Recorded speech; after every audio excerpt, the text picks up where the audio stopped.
So hello guys, welcome back. Now we will cover the leftover portion. इससे पहले वाली video के अंदर हमने सेक्शन 8 सब क्लॉज 3 तक कवर कर लिया था. 8 सब क्लॉज 3 मतलब क्वेश्चन नंबर 35 तक हमने कवर कर लिया था, जिसमें ये था कि एडजुडिकेटिंग अथॉरिटी को अगर लगता है, उसकी फाइंडिंग्स में आता है कि सारी प्रॉपर्टीज़ इन्वॉल्व, वो जो प्रॉपर्टी थी कुछ या उसमें से कुछ और ज़्यादा प्रॉपर्टी इन्वॉल्व थी मनी लॉन्ड्रिंग के अंदर, तो ऐसी सिचुएशन में वो क्या करेगी, तो वो प्रॉपर्टी को तब तक अपने पास रहेगी जब रखेगी जब तक कि केस चलेगा. अगर केस में फाइनलिटी के अंदर जजमेंट आ जाता है कि प्रॉपर्टी आपकी है तो वो आपकी होगी, नहीं होगी तो नहीं होगी.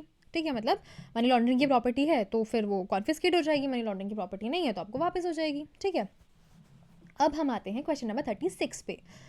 What will happen if adjudicating authority records the finding that all or any of the attached seized frozen properties are not involved in money laundering? क्या बोल रहा है, क्या होगा अगर एडजुडिकेटिंग अथॉरिटी जो है वो उसकी फाइंडिंग में आता है कि ऑल या फिर कोई और भी जो मतलब जो भी प्रॉपर्टी उन्होंने अटैच करी है वो इन्वॉल्व ही नहीं है मनी लॉन्ड्रिंग के अंदर. ऐसी सिचुएशन में adjudicating authority shall direct the release of all property other than the properties involved in money laundering to the person from whom such properties were seized or to the person entitled to receive it. Simple सी चीज़ है, अगर मेरी property को मतलब confiscation आपने जो किया, आपने अटैच जो करी मेरी प्रॉपर्टी, अगर वो इन्वॉल्व ही नहीं है मनी लॉन्ड्रिंग में, इस फाइंडिंग आपकी फाइंडिंग में पता चल गया तो छोड़ दो मेरी प्रॉपर्टी को. However, director or any other officer authorized by him in this behalf may withhold the release of any such property for a period of how many days? 90 days. This is something which is worth noting कि आपकी property का पता चल गया कि वो involve नहीं है. ठीक है, स्टिल जो ऑफिसर है वो 90 डेज तक होल्ड कर सकता है. ठीक है, डायरेक्टर के ऑर्डर के बाद भी 90 डेज तक वो होल्ड कर सकता है कि अगर वो उसको ऐसा लगता है कि जो प्रॉपर्टी है वो रेलेवेंट है for the appeal proceedings under this act. अगर वो प्रॉपर्टी रेलेवेंट है for what, for appeal proceedings. तो देखो अब क्या हुआ ना कि कोई भी प्रॉपर्टी है, सीज करिए आपने, फिर भी आपको आपने सीज कर दी और आपको फाइंडिंग में पता चला कि नहीं ये प्रॉपर्टी तो मनी लॉन्ड्रिंग में इन्वॉल्व नहीं है. एक बार ऑर्डर आ गया, लेकिन आप जो है, आप तो एडजुडिकेटिंग अथॉरिटी का ऑफिसर हो, आपको लगता है कि नहीं जी ये प्रॉपर्टी तो इन्वॉल्व है मनी लॉन्ड्रिंग के अंदर, पर अभी यहाँ पे जजमेंट गलत आ गया फॉर व्हाटसोएवर रीज़न, आपको जाना है अपील में, तो 90 डेज़ का आपको टाइम दिया गया है. For what, how many days? 90 days का आपके पास टाइम है कि आप जो है वो अपील में जा सकते हैं और उस प्रॉपर्टी को अटैच मत करो. कोई बात नहीं, नहीं करना मत करो. ठीक है, फिर मैं आ जाती हूँ. What will happen if the seized frozen property after confiscation of property involved in money laundering or used for commission of the offense of the money laundering under section 8? तो क्या होगा अगर seized property after confiscation जो कि मतलब money laundering में involve थी या फिर जो कमीशन ऑफ क्राइम के लिए यूज़ की गई थी, उस प्रॉपर्टी का क्या किया जाएगा after confiscation? After the order of confiscation of property under section 8 has been passed. Section 8 के अंदर कॉन्फिस्केशन का ऑर्डर है. ठीक है, आपने देखा था एजुडिकेशन था टॉपिक, सेक्शन 8 के अंदर कॉन्फिस्केशन हो गया. तो adjudicating authority shall direct the release of the records to the person from whom such records were seized. What happened to the season of frozen record after the confiscation of property involved in money laundering or used for commission of offense? ठीक है, तो क्या होगा? Adjudicating authority shall direct the release of the record to the person from whom such records were seized. तो उसको records दे दिए जाएंगे जिससे रिकॉर्ड सीज किए गए थे. हाउएवर डायरेक्टर और any other officer authorized by him in this behalf may withhold the release. Same चीज़ है, कितने दिन के लिए? 90 दिन के लिए. ठीक है, रिकॉर्ड्स के लिए भी सेम चीज़ है, प्रॉपर्टी के लिए भी सेम चीज़ है. ठीक है, फिर हम आगे आ जाते हैं. What will happen to the attached property after conclusion of trial for the offence of money laundering. अब ट्रायल का भी कंक्लूजन हो गया, अब क्या करेंगे मनी लॉन्ड्रिंग की प्रॉपर्टी का जी? Where the conclusion of a trial of an offence under this act the special court finds that the offence of money laundering has been committed, it shall order that such property involved in money laundering or which has been used for commission of the offence of the money laundering shall stand confiscated. अगर conclusion of trial पे special court के पास finding आती है कि जो property है वो money laundering में इन्वॉल्व हुई है, तो वो क्या ऑर्डर करेगी? कॉन्फिस्केशन कर देगी. ठीक है, confiscated to whom? Central government. Where the conclusion of the trial क्या है स्पेशल कोर्ट के ट्रायल का, कि प्रॉपर्टी ने मनी, जो प्रॉपर्टी है वो मनी लॉन्ड्रिंग के अंदर इन्वॉल्व नहीं थी, तो उससे प्रॉपर्टी का क्या करेंगे फिर, ऐसी प्रॉपर्टी का जी ऐसी प्रॉपर्टी को रिलीज कर देंगे। सिंपल सी जान, it's a very common sensical thing कि भाई प्रॉपर्टी अगर मनी लॉन्ड्रिंग में इन्वॉल्व थी तो कॉन्फिस्केट करेंगे, नहीं थी तो रिलीज कर देंगे।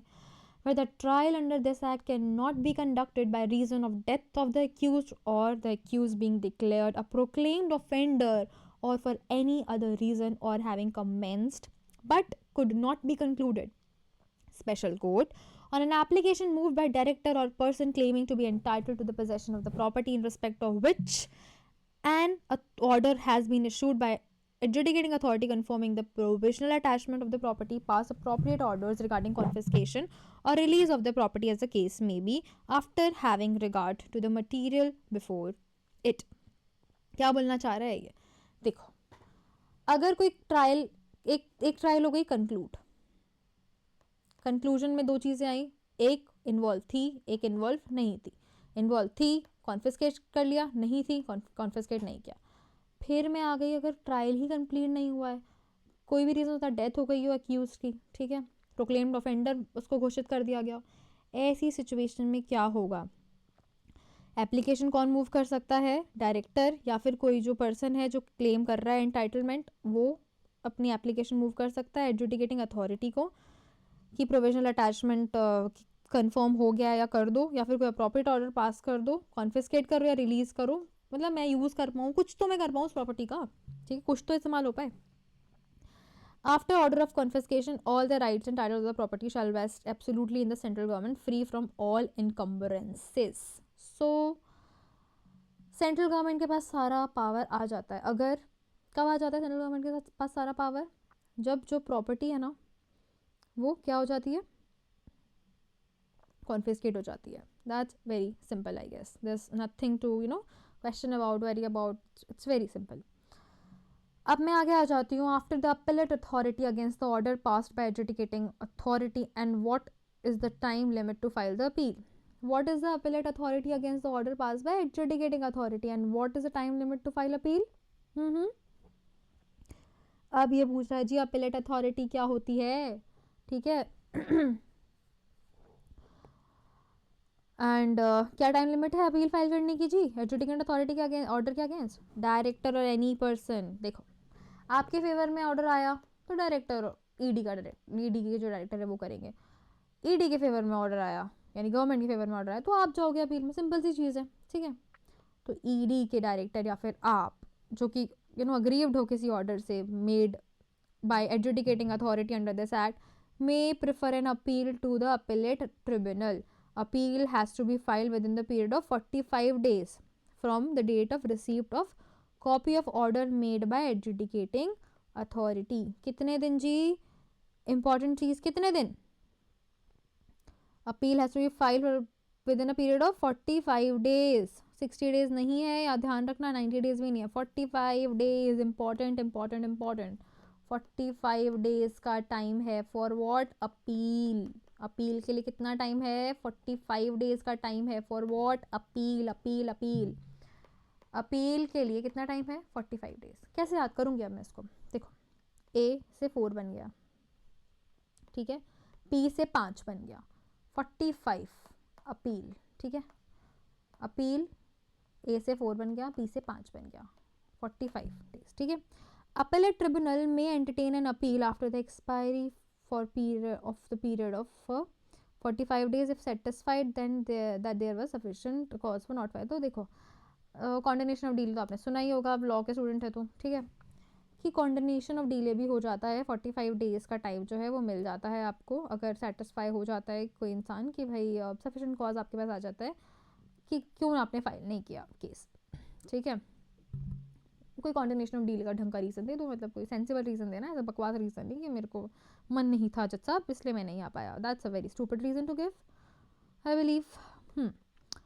तो सेक्शन 26 में अपील की बात आ जाती है, मैं वापस यहाँ पे दिखा देती हूँ आपको, same as otherwise director of person जो भी अग्रीव्ड है जो एडजुडिकेटिंग अथॉरिटी के ऑर्डर से, वो अपील में जा सकता है।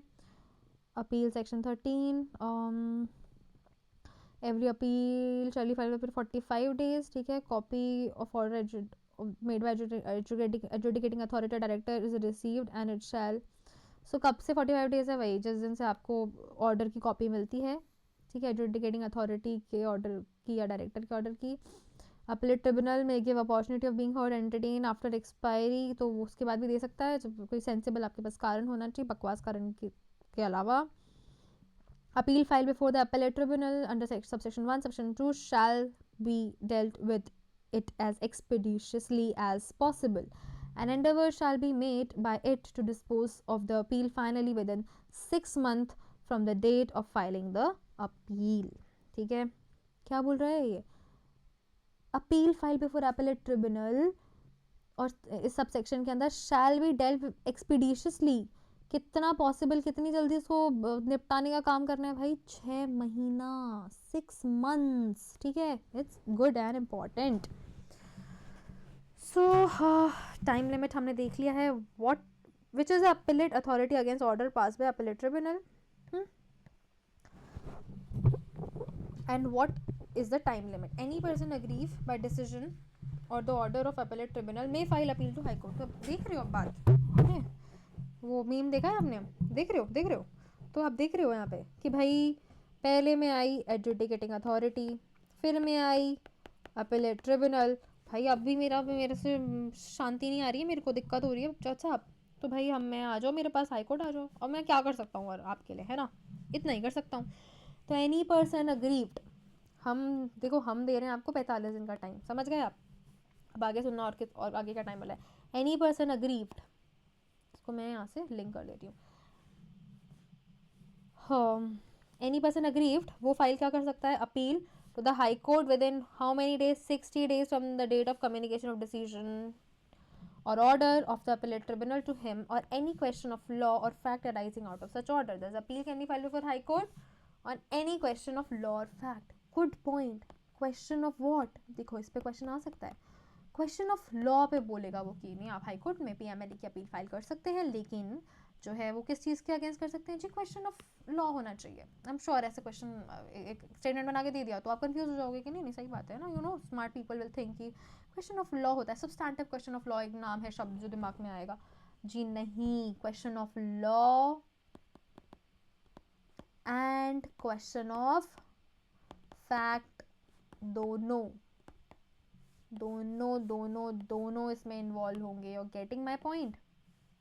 Question of law and question of fact दोनों पे आप जा सकते हो हाई कोर्ट के अंदर, अपील के अंदर, ठीक है. हाई कोर्ट में if it is satisfied that appellant was prevented by sufficient cause from filing the appeal within the set period, तो वो भी थोड़ा सा एक्सटेंशन दे सकते हैं जी. तो कितना टाइम मिल रहा है, टाइम लगेगा, कितना टाइम लगेगा जी, 60 days, 45 days, समझ रहे हो कितना टाइम लगेगा, 45 डेज का टाइम लगेगा जी. यहाँ पे 60 डेज का टाइम लगेगा. अपीलेट अथॉरिटी के बाद अपीलेट ट्रिब्यूनल में जाएंगे, टाइम कितना लगेगा जी, 45 दिन. 45 दिन कैसे लगता है, अपील में पहली बार कहाँ 4 और 5, ठीक है जी. हाई कोर्ट जाना है, हाई कोर्ट से क्या हो रहा है, 6 हो रहा है, हाई कोर्ट में 6 हो रहा है, ठीक है. HC तो 60 डेज. गाइस देखो याद करने के ना 100 तरीके होते हैं, एक तरीका ये भी है, you know that's how we relate. हमें एग्ज़ाम में जब चीज़ें यू नो टिक करनी है, हमें पास करना है एग्ज़ाम, 100 चीज़ों को दिमाग में भर के, दिमाग की मेमोरी तो लिमिटेड ही है ना, तो वो भर के हमें नहीं हो सकता याद. तो उन चीज़ों को रिलेट करें कि मतलब ऐसा हम प्रिपरेशन करें कि हमारा जो क्वेश्चन पेपर है ना वही हमारा आंसर देने लगे. हमारा जो थॉट प्रोसेस है, जो कॉन्सेप्ट है ना वो ये होना चाहिए, क्वेश्चन पेपर जवाब दे जाए भाई. ऐसे याद करो चीज़ों को. Getting my point. That's how I think preparation should work out. अब हम आगे आते हैं. How do you describe the expression person appearing in the prevention of money laundering act. तो पर्सन जी क्या होता है जी, 2 सब क्लॉज 1S में देखेंगे आप पर्सन, ठीक है. अभी तक हमने अलग अलग प्रॉपर्टी की हमने डेफिनेशन देखी थी, ठीक है. हमने और भी 2-4 डेफिनेशंस देखी थी, है ना. प्रॉपर्टी की डेफिनेशन देखने के बाद हमने अटैचमेंट की देखी थी, है ना. हाँ, अब हम आगे आ जाएंगे. तो पर्सन की डेफिनेशन, तो पर्सन कौन है, पर्सन जी इंडिविजुअल है, हिंदू अनडिवाइडेड फैमिली है, कंपनी है, फर्म है. पर्सन मतलब you me know person, other person also, association of person or body of individual whether incorporated or not, कोई भी artificial juridical person not falling within any of the preceding subclause, any agency, office or branch owned or controlled by any of the above. Individual, आगे बंद करो, individual Hindu undivided family company form, individual Hindu undivided family company form, ठीक है। Association body of individual incorporated की है या नहीं की है, ठीक है। आर्टिफिशियल जुडिशियल पर्सन, ठीक है। कोई भी एजेंसी, ऑफिस, ब्रांच ओन्ड और control by any of the above, ठीक है। Thus, besides a natural person, even legal entities are also covered under expression person. क्या बात कर रहा है? नेचुरल पर्सन के अलावा लीगल एंटिटीज भी पर्सन में आती हैं। हमने देखी थी डेफिनेशन, याद है जब लॉ स्कूल में थे, तो पर्सन क्या होता है जूरिस्प्रूडेंस में, ठीक है। अब आगे आते हैं, what is the offence of cross border implication. इससे पहले आई गेस मैंने एक प्रॉमिस किया था, वो प्रॉमिस में एक चीज़ रह गई, दैट इज सेक्शन 42, इसको हम विजिट करना रह गया हमारा। सेक्शन 42 पे घूम के आते हैं, आओ तुम्हें चांद पे ले जाए जी। अपील पे आ जाए, appeal to high court, any person aggrieved by any decision और order of the appellate tribunal may file an appeal to high court within 60 days from the date of communication of decision or order to the appellate tribunal to him on any question of law or fact arising out of such order, provided that high court may, if it is satisfied that appellant was prevented from sufficient। तो समझ गए ना अब बात को, कि high court जाना है 60 दिन के अंदर चले जाओ, ठीक है। अग्रीव्ड हो अपीलेट ट्रिब्यूनल के ऑर्डर से भी, तो हाई कोर्ट का मतलब क्या होता है, high court with in the jurisdiction of which aggrieved party ordinary resides और कैरीज और बिजनेस।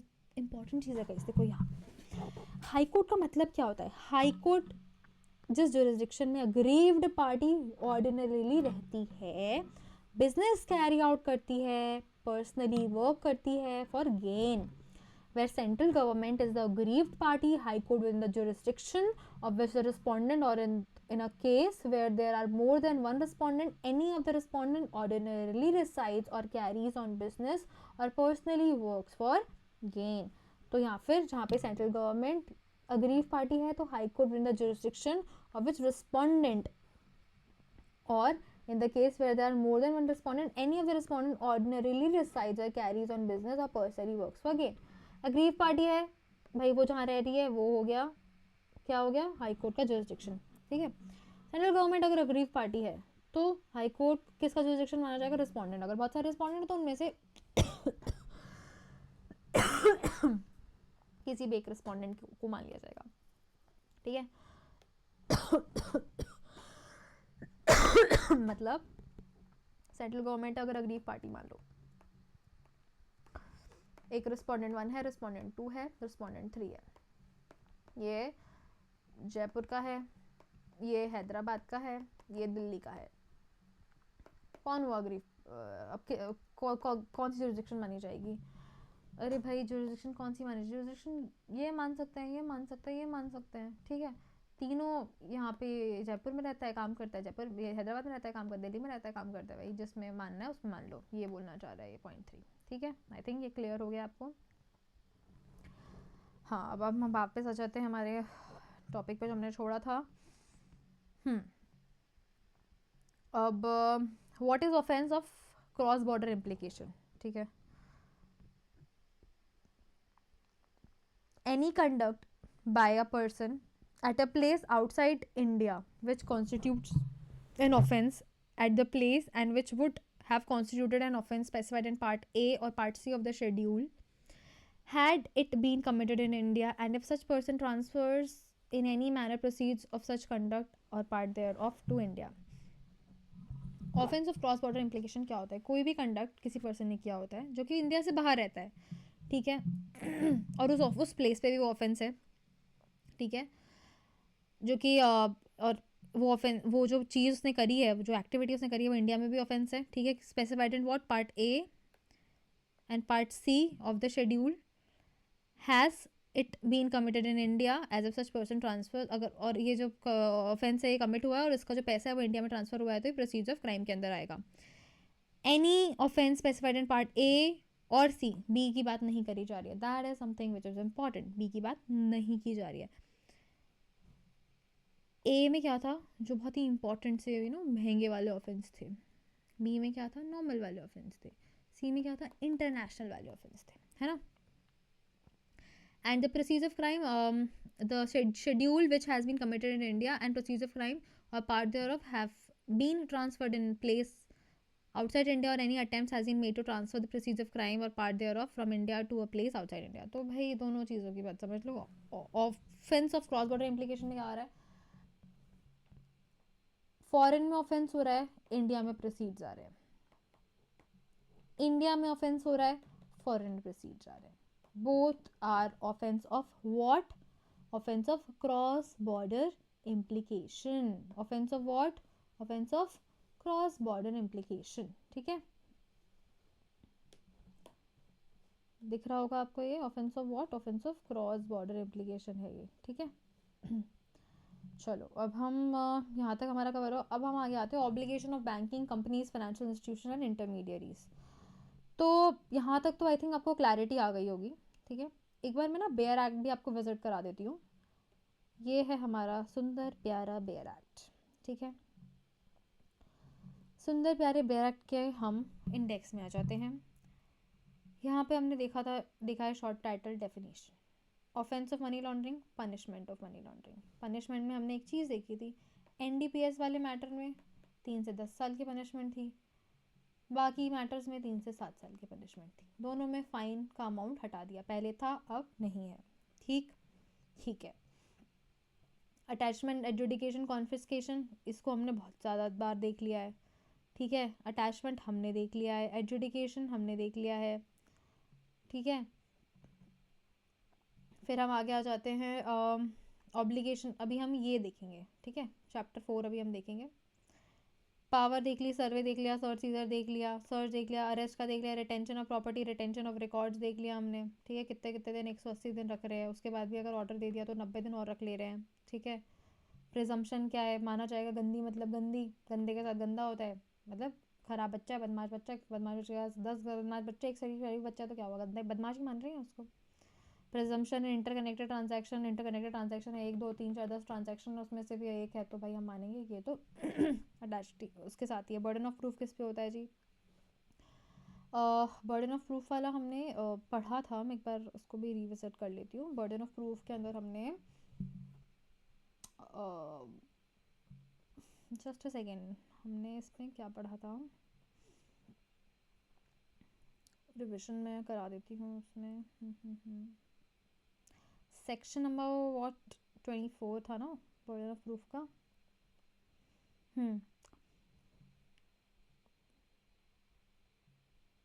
हाँ, so basically burden of proof वही है कि आप अनलेस कॉन्ट्ररी प्रूफ नहीं कर देते आपको माना जाएगा कि आप इन्वॉल्व हो.